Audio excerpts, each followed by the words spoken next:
In the shadowed corridors of forgotten plantations, beneath the blistering suns of empires built on human suffering, another chilling chapter of history unfolded, one rarely spoken aloud, yet etched deeply into the bones of generations.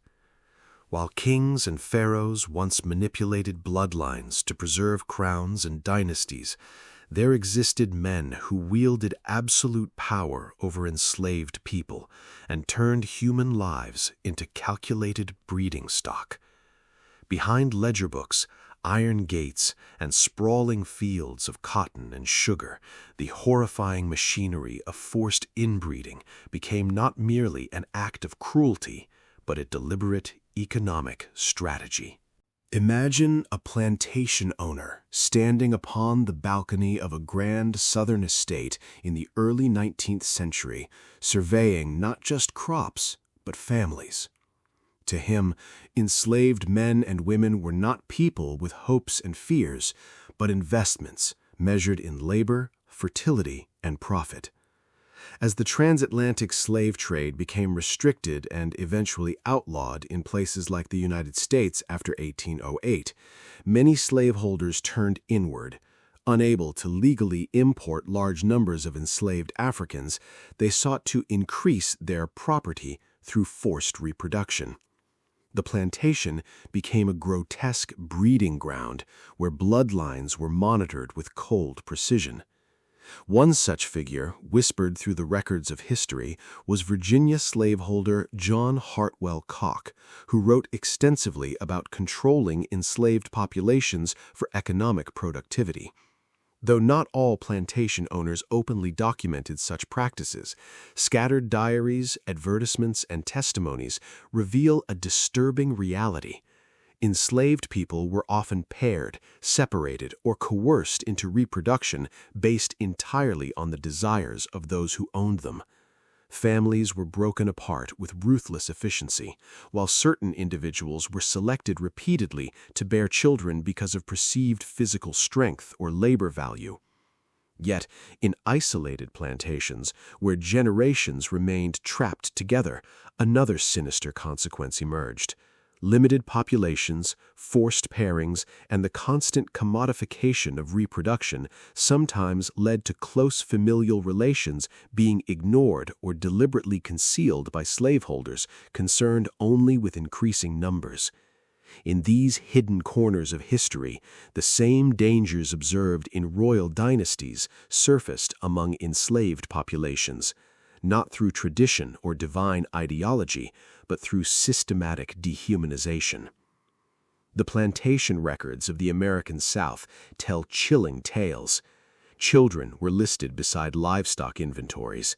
Women were valued according to their ability to bear more children. Men known for physical endurance were forced into repeated reproductive arrangements.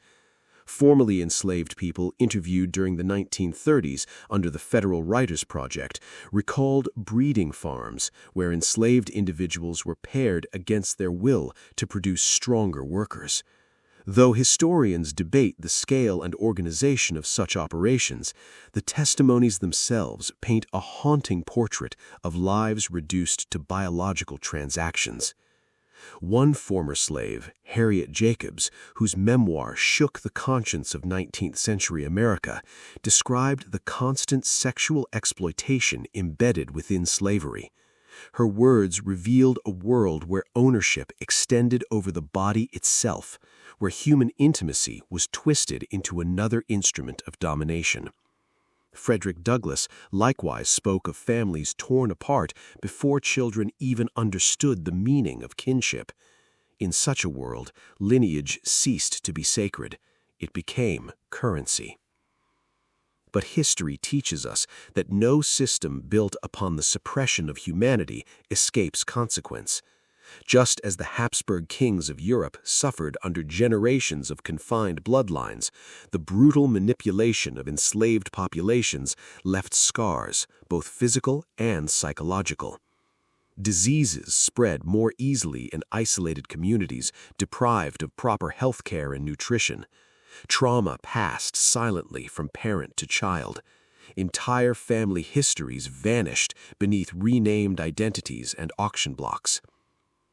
The tragedy deepens when we remember that enslaved people resisted constantly, even in the face of overwhelming control. Some fled into forests and swamps. Others formed hidden communities, preserving fragments of African heritage and family bonds despite relentless oppression.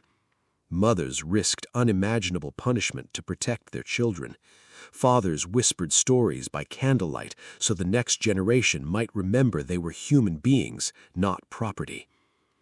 As the 19th century marched onward, abolitionists began exposing the horrors hidden behind plantation walls.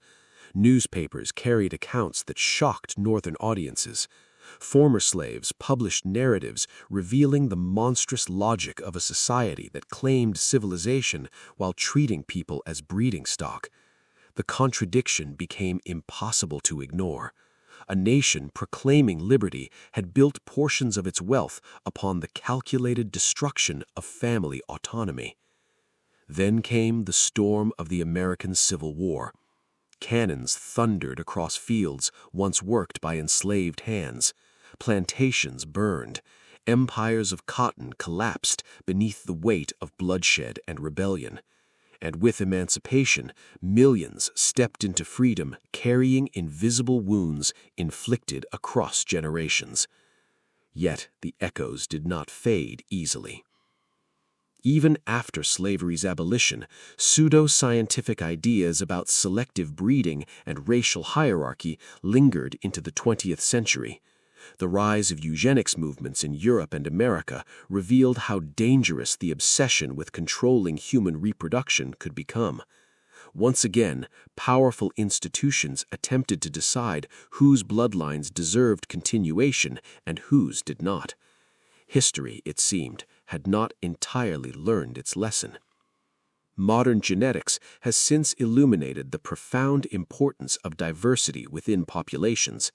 Scientists now understand with far greater clarity the risks associated with restricted gene pools and coerced reproductive systems. But beyond biology lies an even greater truth. Societies that deny human dignity in pursuit of power inevitably poison themselves from within. The story of forced inbreeding under slavery is not merely a tale of genetics or historical cruelty. It is a warning about what happens when human beings are transformed into commodities, when profit eclipses compassion, when power operates without morality.